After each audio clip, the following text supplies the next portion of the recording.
Hello दोस्तों, नए blog में आपका फिर से स्वागत है। क्योंकि हम अभी पिछले वीडियो में दिखाए थे आपको, हम नगोचिया आए हुए हैं लोडिंग लेके।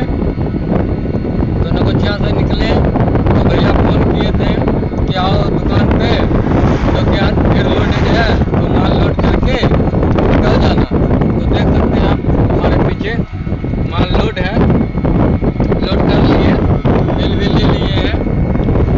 अब हम धनु जा रहे हैं, लोडिंग अनलोडिंग करेंगे। देख सकते हैं, देखिए माल लोड कर लिए हैं। अब हम धनु जा रहे हैं, तो फिर से चले मौज करने।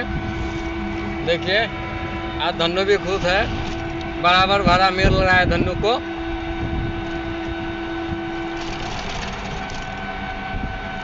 शेयर लाइक कीजिए दोस्तों, नए नए वीडियो आपको दिखाएंगे, कहाँ से कहाँ तक जाते हैं, क्या करते हैं।